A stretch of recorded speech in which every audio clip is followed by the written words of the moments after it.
Hello mga idol, please like, share and subscribe for more novel stories to uploads. Diyos ng Digmaan, JC Entertainment. Bago tayo magpatuloy, shout out po sa inyong lahat mga idol, sa patuloy na pagsuporta sa ating YouTube channel. Maraming salamat po. Kabanata 2331. Bahagyang itinaas ni Jack ang kanyang noo habang sinasabi, kahit na napakalakas ng 8 buntot na ahas, hindi naman sa hindi ito matatalo. Dahil handa ka na, tara na. Nang marinig ang mga sinabi ni Jack, napangiwi si Graham. Pakiramdam niya ay masyadong mapagpanggap si Jack at masyadong nakakabagot ang mga sinabi ni Jack. Para bang ipinahiwatig ni Jack na isa siyang makapangyarihang individual. Medyo dumilim ang mukha ni Graham, at wala na siyang ibang gustong sabihin kundi ang magsabi ng mga masasamang salita para pukawin si Jack. Gusto niyang tumigil na si Jack sa pagyayabang na parang siya ang pinakamagaling sa lahat. Gayunpaman, alam din niya na hindi basta-basta tatanggapin ito ni Jack, at baka gumanti pa siya. Kung sakaling mangyari ang mahirap na sitwasyong iyon, maaari na lang nilang kalimutan ang pagtutulungan.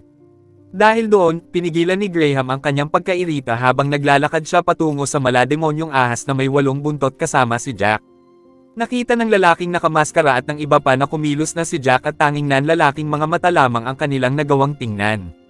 Nagsimulang kumulo ang galit ng lalaking nakamaskara.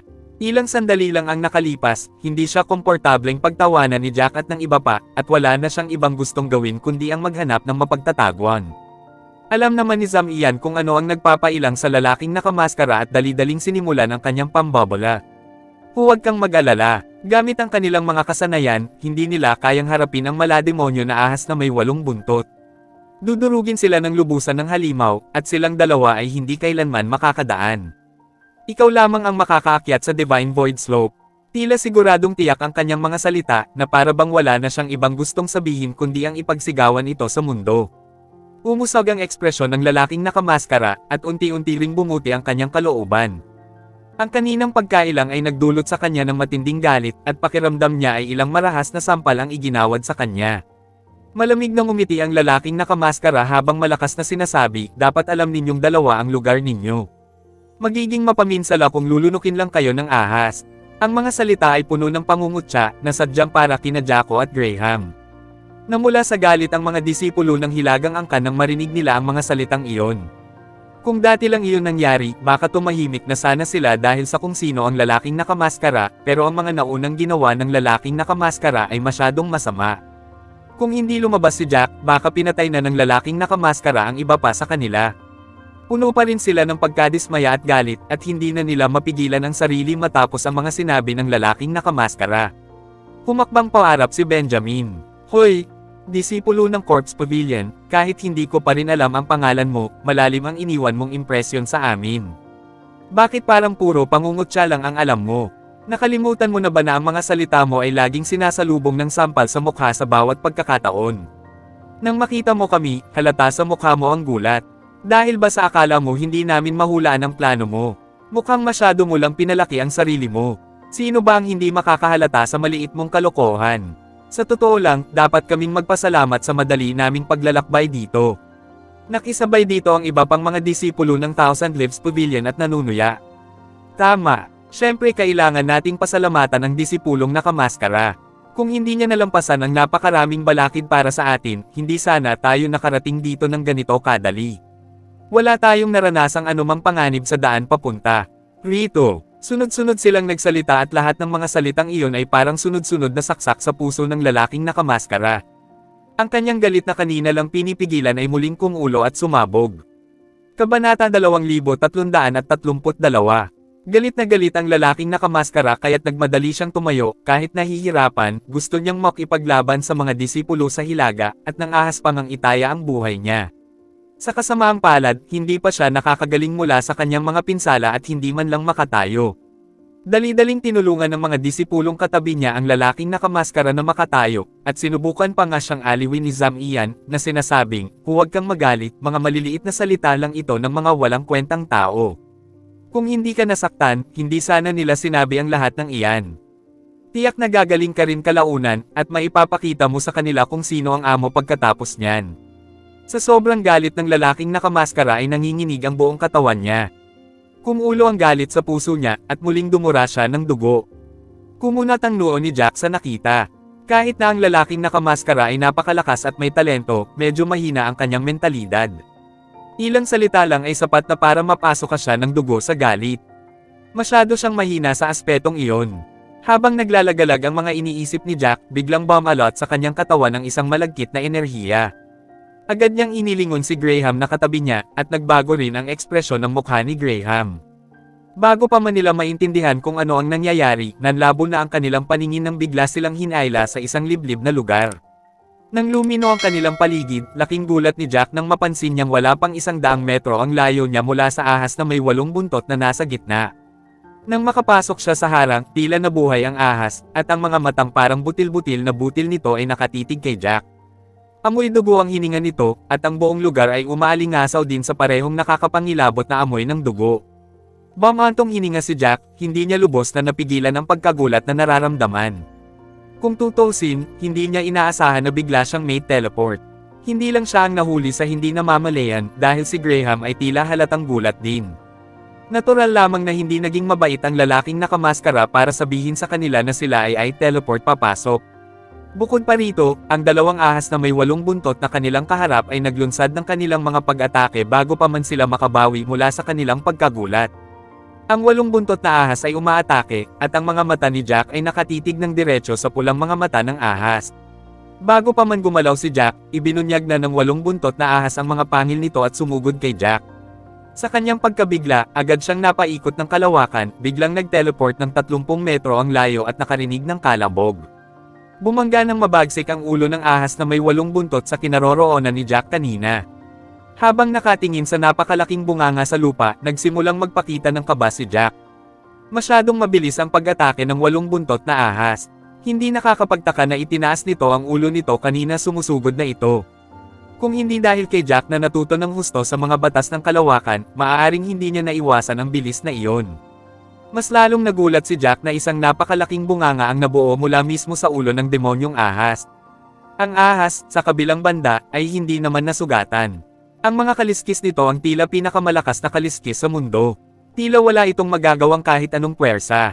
Habang nakatingin sa eksenang iyon, walang magawang naisip ni Jack na kung hindi niya alam ang kahinaan ng malademonyo na ahas. Na may 8 buntot, hindi niya kailanman magagawang basagin ang mga kaliskis sa katawan ng ahas kahit anong paraan pa niya ito atakihin. Nang makita ng mga tagalabas ang eksenang iyon, nanlaki ang kanilang mga mata. Bahagyang nawala ng boses si Samson ng bulalas niya, napakabilis naman yan, isang kisap mata lang. Kung nandoon ako, malamang namatay na ako sa suntok na iyon. Hindi naman pinalabis ang kanyang mga salita. Kung hinarap lang ni Samson ang malademonyong ahas na may 8 buntot, hindi niya ito maiiwasan. Kabanata 2333. Matagumpay na naiwasan ni Jack ang atake ng demonyong ahas na may 8 buntot at tila napukaw ang mapagkompetensyang espiritu ng ahas na may 8 buntot. Bumilis ng bumilis ang ahas, at natakpan ng galit ang mga mata nito. Ito ang unang pagkakataon na nakakita si Jack ng galit sa mga mata ng isang halimaw. Kasabay nito, wala siyang ideya kung bakit ganoon na lang kagalit ang ahas. Siyempre, hindi makasagot ang 8 buntot na ahas kay Jack. Isang matinis na tunog ang narinig niya nang itinaas ng malademonyo na ahas na may 8 buntot ang buntot nito at inatake si Jack ng may bilis na hindi nakikita ng ilan sa mga tao. Ang mga walang tigil at walang katapusang pag-ataking iyon ay nagbigay kay Jack ng matinding sakit ng ulo. Sa sandaling iyon niya napagtanto kung bakit labis na nasugatan ang lalaking nakamaskara. Ang mga pag-atake ng 8 buntot na ahas ay hindi kayang tiisin ng isang normal na tao. Bukod pa rito, ang 8 buntot na ahas ay tila bihasa sa labanan, ang bawat pag-atake ay naglalayong makamatay. Kahit ang isang Diyos ay hindi kayang tiisin ang walang humpay na pag-atake. Huminga ng malalim si Jack habang naghihinagpi sa kanyang isipan. Kung wala siyang mga alaalang naiwan para sa kanya, baka hindi niya malampasan ang yugtong ito. Madaling pumunta Max. Tutal, ang malademonyo na ahas na may 8 buntot ay napakalakas. Wala itong anumang kasanayan sa pakikipaglaban o mga espesyal na kakayahan, at umaasa lamang ito sa purong pisikal na lakas. Ang buong katawan nito ay natatakpan ng mga kaliskis, at ang pagpatay dito ay magiging isang napakahirap na gawain, lalo na kung hindi alam ng isang tao ang kahinaan nito at kung ang isang individual ay walang lakas na mas malakas kaysa sa ahas na may 8 buntot. Habang iniisip iyon, hindi napigilan ni Jack na bumulong sa sarili, hindi ko na ito maaaring ipagpaliban pa. Kung patuloy akong magpapaliban, mauubos ang tunay kong enerhiya. Habang iniisip iyon, muli niyang ginamit ang mga batas ng kalawakan. Sa pagkakataong ito, hindi niya iniwasan ang atake sa pamamagitan ng pagtungo palabas at sa halip ay nag-teleport diretso sa likod ng ahas. Lumutang siya sa likod ng ahas at malinaw na naramdaman ang aura na hindi maaaring baliwalain na nagmumula sa demonyong ahas na may 8 buntot. Isang siksik na patong ng enerhiyang demonyo ang nakapalibot sa katawan nito. Ang mga kaliskis sa likod nito ay kasing tigas ng bakal, kaya't kahit ang bakal ay maaaring walang maihahambing. Ang mga itim na kaliskis ay mukhang napakalakas sa ilalim ng kulay dugong liwanag ng buwan. Hindi napigilan ng lalaking nakamaskara ang matawa ng malamig sa pinangyarihan. Ano ba ang sinusubukang gawin ni Jack? Plano ba niyang atakihin ang likod ng ahas? May problema ba sa utak niya? Hindi ba niya alam na ang mga demonyo ang kadalasang may pinakamatibay na depensa sa likod nila? Kahit ako ay hindi maglalakas loob na atakihin ang likod nito, pagsasayang lang iyon ng oras. Mukhang kulang pa sa karanasan sa labanan ng batang ito. Pagkasabi niya noon, si Griffin, na tahimik na nakatayo lang sa sulok, ay sa wakas ay nagkaroon ng pagkakataong magsalita. Nagmamadaling sinabi ni Griffin, tama ka. Ang lalaking ito ay walang karanasan sa pakikipaglaban. Base sa pagkakaalam ko, ilang beses pa lang siyang lumaban sa loob ng angkan. Kahit na nanalo siya sa bawat labanan, napakaliit pa rin ang bilang ng mga labanan. Imposibleng magkaroon ng kahit pinakasimpleng kaalaman ng isang taong tulad niya. Labis na ikinatuwa ng lalaking nakamaskara ang mga sinabi ni Griffin. Tumango siya kay Griffin, pakiramdam niya ay isang napakagandang desisyon ang hindi pagpatay sa batang iyon, si Jack, noong una. Kahit papaano, medyo gamaan ang pakiramdam niya. Bago tayo magpatuloy, shoutout po sa inyong lahat mga idol, sa patuloy na pagsuporta sa ating YouTube channel. Maraming salamat po. Kabanata 2334. Alam kong may mali sa utak ni Jack. Panipi. Sa sandaling iyon, itinaas ni Jack ang itim na espada at pinakawala ng isang atake patungo sa likod ng demonyong ahas na may 8 buntot, at lahat ay nanood, nagbabago ang kanilang mga ekspresyon habang nanunood sila ng may komplikadong ekspresyon. Ilan sa kanila ang nakaramdam na parang kulang sa kaalaman si Jack. Hindi ba niya alam na ang mga halimaw tulad ng malademonyong ahas na may 8 buntot, na malalakas sa depensa at pisikal na kakayahan, ay may pinakamalakas na depensa sa kanilang likuran? Akala ba niya ay lumampas na ang kanyang atake sa mga limitasyon ng kanyang antas at kayang tumago sa mga depensa ng malademonyong ahas na may 8 buntot? Sa pagkakataong ito, kahit ang mga mula sa mga hilagang angkan na may tiwala kay Jack ay hindi alam ang sasabihin. Anong ginagawa ni Jack? Bakit niya isinasapanganib ang buhay niya para atakihin ang likod ng ahas na may 8 buntot? Sinasayang ba niya ang tunay niyang lakas? Halata sa kanilang mga tanong ang kanilang pagkalito. Walang dadang mahirap intindihin ang mga kilos ni Jack. Mahigpit na hinawakan ni Isaiah ang kamay ni Nelson.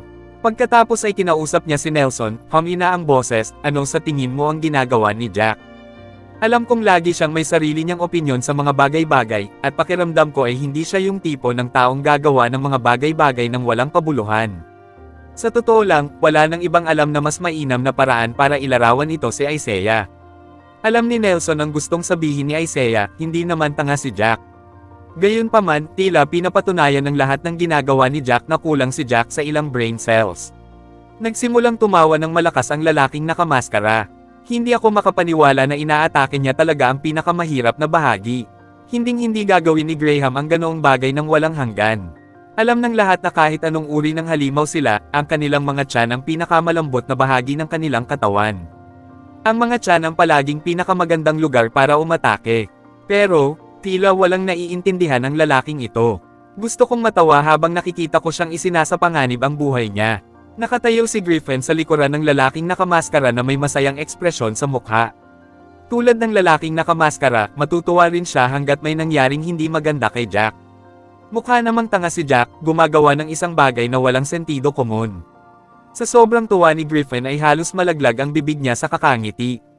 Wala siyang pakialam kung parurusahan siya pagbalik niya sa angkan o hindi. Tutal, sigurado na siya na hindi makakaalis ng buhay si Jack sa lugar na ito. Sina Isaiah at Nelson ay tiyak na hindi makakabalik. Nagpadala ang Dulce Sovereign Pavilion ng 20 sa kanila rito. Maliban sa kanya, walang sino man ang papayagang bumalik. Namatay na si Howard sa kamay ng lalaking nakamaskara. Kahit na nadungisan nito ang impresyon ni Griffin sa lalaking nakamaskara, pinigilan pa rin niya ang lahat ng kanyang puot para mabuhay. Binaliwala niya ang lahat ng iba pang nangyari. Sino ang may pakialam sa pinag-uusapan ng mga taong iyon sa labas? Ano man ang pinag-uusapan nila, wala talagang pakialam si Jack. Ang isip niya ay nasa malademonyo na ahas na may 8 buntot ng sandaling iyon. Ang malademonyo na ahas na may 8 buntot ay matalino, walang duda, naiiba sa anumang ordinaryong halimaw. Sa sandaling iyon, dapat ay napansin na nito ang isang bagay na mali sa batang iyon na hindi nito kayang hawakan. Iginiit ng batang ito na kiniliti ang katawan ng halimaw.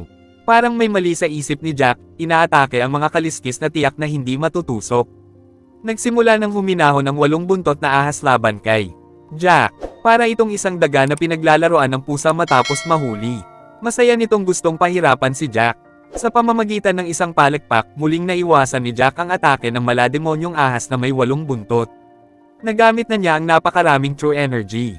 Tutal, ang pagbaluktot sa mga batas ng kalawakan ay nangangailangan ng maraming tunay na enerhiya. Sa halip tila hindi masyadong nakatutok si Jack sa pag-atake sa likod ng ahas na may 8 buntot at tila nagpapadala lamang ng ilang simbolikong atake.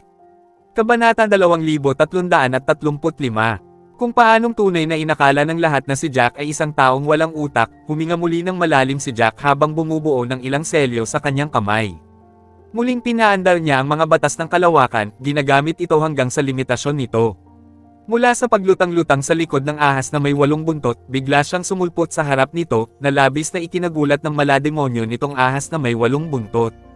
Ang malademonyo na ahas na may 8 buntot ay nag-aksaya ng oras sa pag-atake kay Jack sa buong panahong ito, iniisip na si Jack ay handal.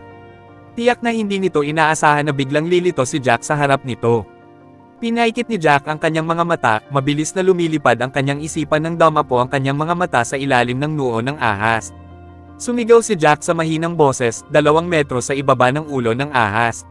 Dapat naroon ang kaliskis. Sa sandaling sinabi niya iyon, sumugod siya na parang bala at tumungo sa posisyong kanyang natukoy.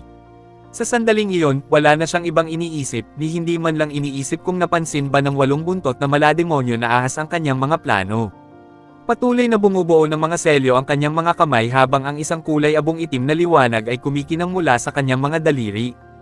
Pagkatapos noon, mabilis siyang bumuo ng 35 soul sword sa itim na talam.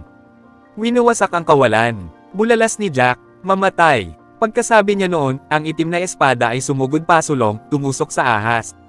Masyadong mabilis ang lahat ng nangyari. Hindi kailanman inakala ng demonyong ahas na may 8 buntot na si Jack ay isang lobo na nakadamit tupa sa buong panahong ito. Ang pag-atake sa mga kaliskis sa likod nito ay para lamang makuha ang atensyon nito. Sa totoo lang, matagal na niyang alam ang kahinaan ng malademonyong ahas na may 8 buntot.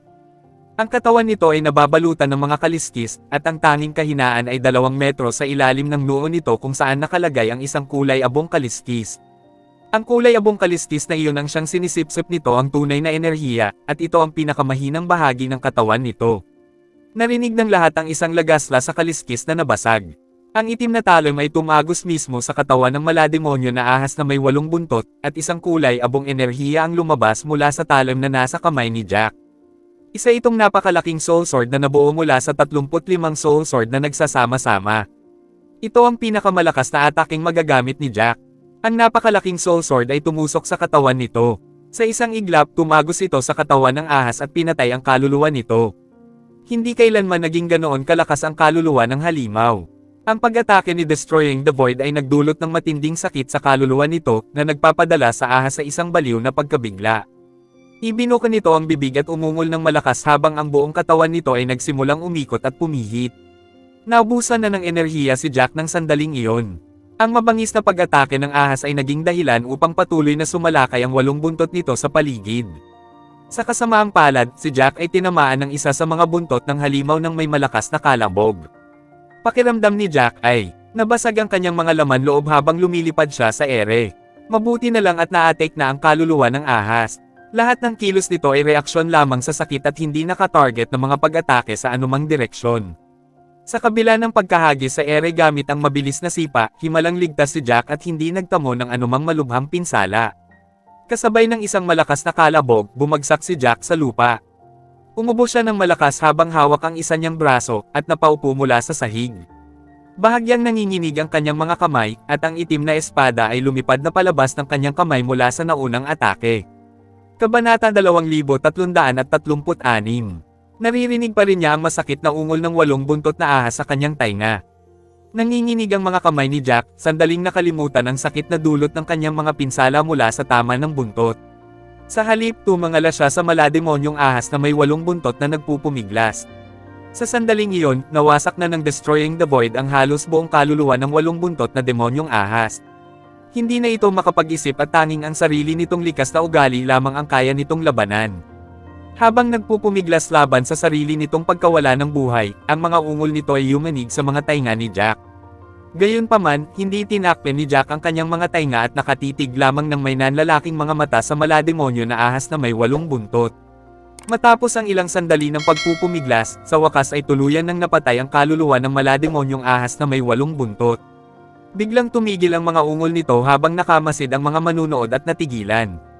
Sa paningin ng lahat, ang higanting malademonyong ahas na may 8 buntot ay bumagsak sa lupa. Kasabay ng isang malakas na kalabog, ang napakalaking katawan ay nagdulot ng pagyanig sa lupa. Umihip ang alikabok at pansamantalang natakpan ang paningin ng lahat. Sa sandaling iyon, bahagyang nakanganga ang mga bibig ng lahat, hindi alam ang sasabihin. Sa totoo lang, hindi naman ganoon katagal ang labanang iyon. Hindi pa rin maintindihan ng mga manunood kung ano ang nangyayari kahit hindi halata ang huling pag-atake ni Jack sa malademonyo na ahas na may 8 buntot pero nakamamatay ito. Namatay iyon ng ganoon na lang. Bahagyang nanginig ang mga labi ni Samson, nanlaki ang mga mata niya na parang gustong tumalon palabas ng kanilang mga butas. Ang iba naman ay labis na nababalisa. Dapat ay patay na ito. Gayunpaman, mayroon bang makapagsasabi sa akin kung paano ito namatay? Mukhang inilipat lang ni Jack ang kanyang punto ng pag-atake, at ang matibay na depensa ng 8 buntot na ahas na iyon ay biglang gumuho na parang papel. Natalo ito ni Jack sa isang suntok. Pagkatapos noon, nagpumiglas at umungal ang ahas ng ilang segundo bago ito namatay. Ang mga salita ng taong iyon ay nag-iwan sa iba at sa kanyang sarili na hindi makapaniwala.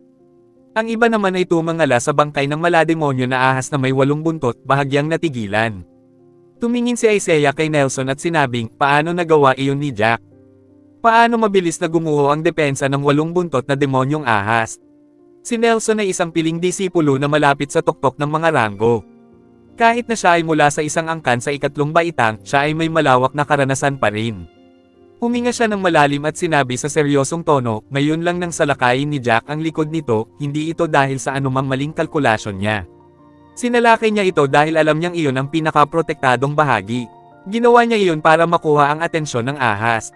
Gusto niyang isipin ng ahas na ginagawa iyon ni Jack dahil sa katangahan, tulad ng ginagawa ng lahat. Kulang sa karanasan ng Jack na iyon.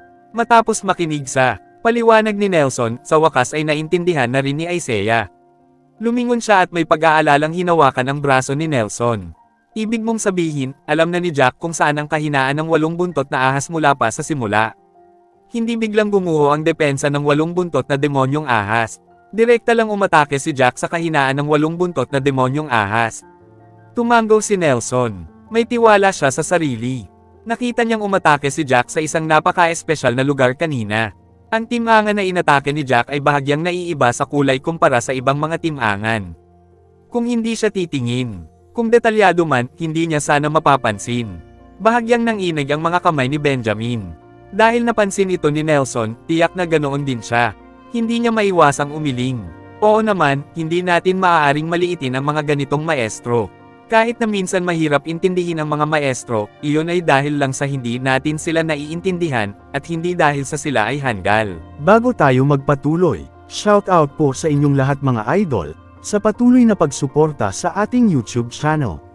Maraming salamat po. Kabanata 2337. Pagkatapos niyang magsalita, umiling siya at bumantong hininga. Naramdaman niya ang paglaki ng agwat sa pagitan nila ni Jack. Sa simula, inakala ni Benjamin na nakakatawa ang mga kilos ni Jack at wala pa siyang karanasan. Gaano man siya kalakas, maaaring may mga pagkakataon pa rin siyang mabaygo. Sa halip, tila ang inakala niyang kawalan ng karanasan ni Jack ay dahil lamang sa hindi niya lubos na pagkakakilala kay Jack. Ang mga disipulo ng Hilagang Angkan ay puno ng matinding paghanga kay Jack sa kabila ng kanilang pagkagulat. Kalmado pa rin sila, tutal, nasa iisang grupo sila ni Jack. Gayunpaman, iba ang Corpse Pavilion. Ang mga disipulo ng Corpse Pavilion ay may malungkot na ekspresyon sa kanilang mga mukha. Ang mga kamay ng lalaking nakamaskara ay mahigpit na nakakuyom. Dahil sa lakas na ginagamit niya, ang kanyang mga kalamnan ay naninigas din ng husto. Sa sandaling iyon, siya ay nakatanggap ng isang malakas na suntok. Kahit si Nelson ay naunawaan ang nangyari, lalo na ang lalaking nakamaskara. Natural na naunawaan ng lalaking nakamaskara na ang mga kilos ni Jack ay para lamang linlangin ang malademonyong may 8 buntot. Ahas, na itinatago ang kanyang huling atake. Kung ibig sabihin noon ay kulang sa karanasan si Jack, wala ring kwenta ang iba pa sa kanila. Umatake si Jack sa kakaibang paraan. Kung hindi lang kaaway ni Jack ang lalaking nakamaskara, malamang pinuri siya ng lalaking nakamaskara. Ang batang yan, hindi ko talaga siya maaaring hayaang mabuhay. Hindi siya maaaring umalis dito ng buhay. Ang garalgal na boses ng lalaking nakamaskara ay lubos na naantig. Sa sandaling iyon, lubos niyang naunawaan ang dapat niyang gawin. Kung hahayaan niyang umalis si Jack sa nakatagong lugar para sa mga mapagkukunan, mahaharap siya sa isang napakalaking banta sa hinaharap. Masama na ang relasyon nila ni Jack noon pa man at napakarami na niyang napatay ng mga kapwa-disipulo ni Jack. Tiyak na magiging banta si Jack sa Corpse Pavilion kapag lumakas na siya. Ang unang taong tatangkaing patayin ni Jack ay siya. Hindi niya talaga hahayaang mangyari iyon. Dati, ang lalaking nakamaskara ay galit lang kay Jack pero hindi naman siya gaanong natakot ng mga sandaling iyon. Gayunpaman, matapos masaksihan ang eksenang ito, pakiramdam niya ay isa siyang bombang sumasabog.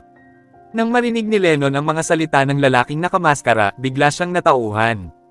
Katulad din siya ng iba, natigil sa kanilang pagkagulat. Tutal, nasaksihan niya mismo ang pakikipaglaban ng lalaking nakamaskara sa demonyong ahas na may 8 buntot. Ginamit na ng lalaking nakamaskara ang lahat ng mayroon siya, at nauwi pa rin sa matinding pinsala nang matalo niya ang malademonyo na ahas na may 8 buntot. Bukod pa rito, mas matagal pa niyang natalo kaysa kay Jack. Kung ikukumpara sa laban ng lalaking nakamaskara, tila mas mabilis at mas madali itong natapos ni Jack. Kahit na napakaswerte ni Jack nang tamaan siya ng malademonyong ahas na may 8 buntot sa huling sandali. Gayunpaman, kumpara sa lalaking nakamaskara na malubhang na sugatan, tila perpekto ang plano ni Jack. Ang agwat sa pagitan nilang dalawa ay kitang-kita na ng lahat. Para sa lalaking nakamaskara, si Jack ay isa ng napakalaking banta na hindi maaaring baliwalain. Nauunawaan niya ang pag-aalala at takot ng lalaking nakamaskara. Hindi niya maiwasang sumimangot, kailangan niyang sabihin ang kinatatakutan niyang sabihin noon, kailangan mong makabawi agad. Kapag nakabalik ka na sa Divine Void Slope, kailangan mong gawin ang lahat ng hindi mo magagawa. Hindi natin siya maaaring hayaang umalis sa tuktok. Hindi lang dahil makukuha niya ang mga kayamanang iyon. Kung lalakas siya, tiyak na magiging malaking banta siya sa Corpse Pavilion, maaari pa nga niyang mapag-isa ang West Cersei State. Kabanata 2338. Ang mga huling salita ni Lennon ay parang isang napakalaking bato na inihagi sa kalmadong tubig. Natigilan ng lahat ng marinig ang mga salitang iyon at baka sa kanilang mga mukha na parang gusto ng mamatay. Namutla ang mukha ni Zam Ian, at lumitaw pa ang mga ugat sa kanyang mga mata. Lennon, hindi ba't medyo pinalalaki mo ang mga bagay-bagay? Kaya kayang pag-isahin ng lalaking ito ang West Cersei State? Kaya ba talaga niya yan gawin? Napakaraming taon na ang nakalipas, at tiyak na may mga amo na ang mga angkan sa Hilaga. Gayunpaman, wala pang isa sa mga amo ang naging ganito kalakas. Isang bagay na hindi pa nagagawa ni Newman sa loob ng napakaraming taon, sigurado ka bang kaya ng lalaking ito? Sumulyap si Lennon kay Zam Ian. Karaniwan, hindi siya mag-aabalang magpaliwanag ng ganito kay Zam Ian. Gayunpaman, espesyal ang panahon noon, at kung hindi niya lilinawin ang mga bagay-bagay, hindi maiintindihan ng mga taong iyon ang tindi ng sitwasyon. Napakalalim ng boses ni Lennon, na parang may ipinapahayag siyang napakasakit, gamitin mo naman ang utak mo ng kaunti, sana pag-isipan mo lang. Kahit na ang mga hilagang angkan ay may mga amo na sa loob ng maraming taon. Sa loob ng napakaraming taon, wala ni isa sa kanila ang talagang nakapagbanta sa Corpse Pavilion. Isipin mo, maihahambing ba ang mga tinatawag na master na iyon kay Jack? Huwag mong kalimutan, si Jack ay kasalukuyang nasa intermediate stage pa lamang ng innate level. Binigyan ko ng espesyal na atensyon si Jack bago ito, at tinanong ko na rin si Griffin tungkol kay Jack. Ang lalaking iyon ay nasa unang yugto pa lamang ng likas na antas at hindi nagtagal ay narating niya ang intermediate stage. Sinong master ang makakatalo sa ibang master sa huling yugto ng innate level gayong nasa intermediate stage pa lang sila? Ang agwat sa pagitan ng isang master at ng isa pa ay kadalasang hindi gaanong naiiba. Gayunpaman, kayang makipaglaban ng lalaking ito sa iba't ibang yugto. Mas malakas pa siya kaysa sa amin na akala namin ay mga dalubhasa. Sa sandaling iyon, medyo nalulumbay ang tono ni Lennon. Natahimik ang iba matapos marinig iyon. Tama si Lennon. May mga pagkakaiba sa pagitan ng mga guro, ngunit bihirang magkaroon ng ganito kalaking agwat. Ang pakikipaglaban sa iba't ibang yugto ay isang bagay na hindi mangyayari sa pagitan ng mga ganap na Panginoon, ngunit nagawa ito ni Jack. May nagawa si Jack na hindi nagawa ni Newman sa loob ng maraming taon. Pagkatapos, kapag lumakas na siya, natural lang na pagbabantaan niya ang Corpse Pavilion. Kahit ang lalaking nakamaskara ay hindi makasagot ng sandaling iyon dahil alam ng lalaking nakamaskara na tama si Lennon. Huminga ng malalim ang lalaking nakamaskara, at pagkatapos pumikit sandali, sinabi niya sa malungkot na tono, "Tumahimik kayong lahat. Bawal kayong pumuri sa iba para maliitin ang sarili ninyo." Isa talaga siyang master, pero ang mga master na hindi pa ganap na nag-iipon ay mabubuhay lamang sa awa ng iba. Hindi pa siya isang banta. Pagkatapos noon, muling nabalot ng kakaibang katahimikan ang Corpse Pavilion. Hindi sila mga hanggal. Natural lang na alam nila ang ibig sabihin ng lalaking nakamaskara, at papatayin niya si Jack anuman ang mangyari. Pagkatapos ng isa pang kalabog, biglang nagliwanag sa makulay na liwanag ang bangkay ng malademonyo na ahas na may 8 buntot.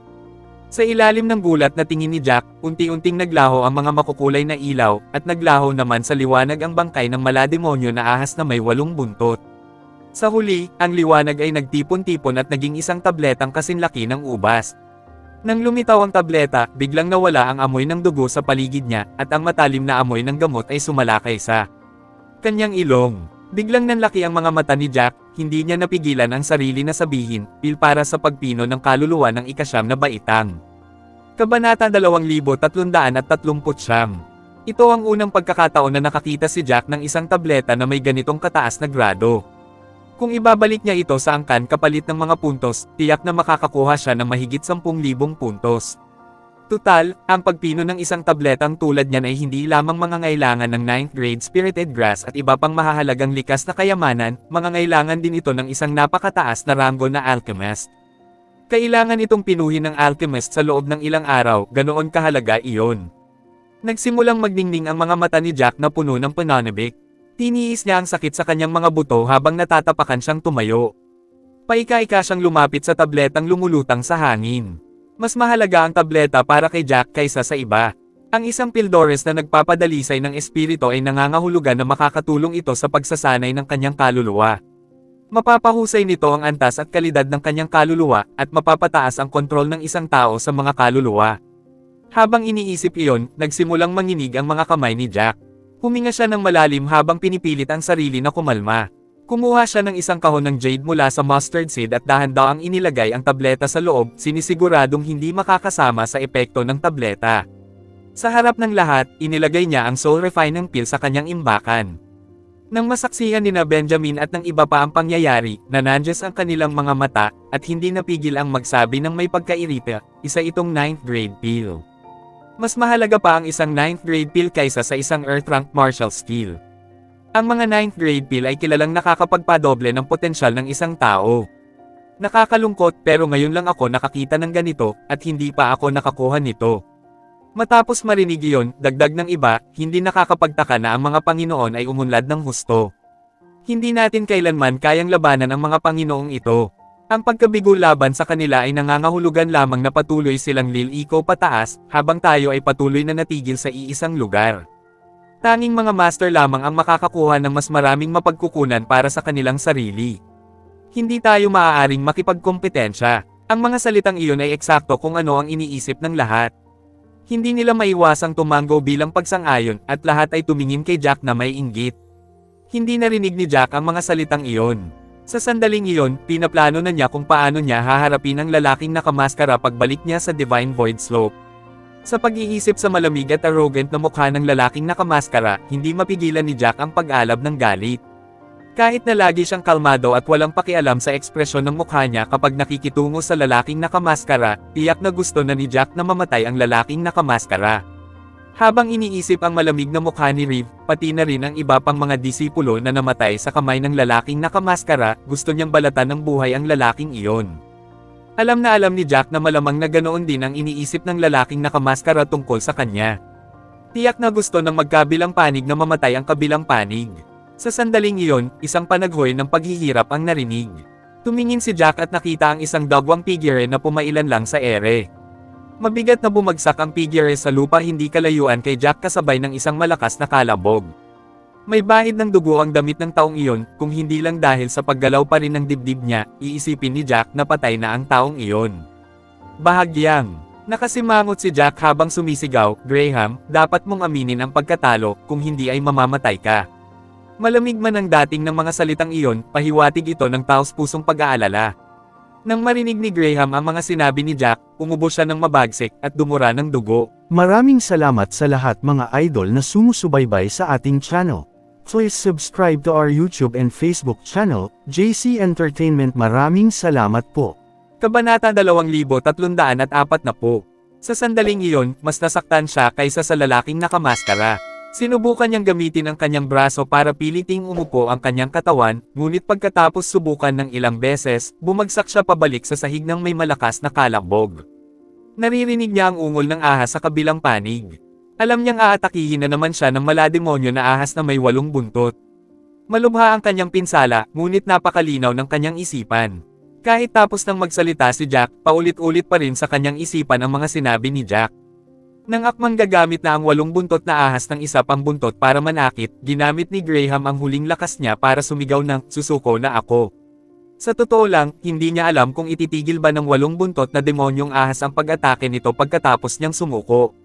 Tutal, sinabi ng matandang boses na iyon na mayroong kamatayan sa mundo ng dugo. Gayunpaman, kailangan pa rin niyang sumugal kahit anong mangyari.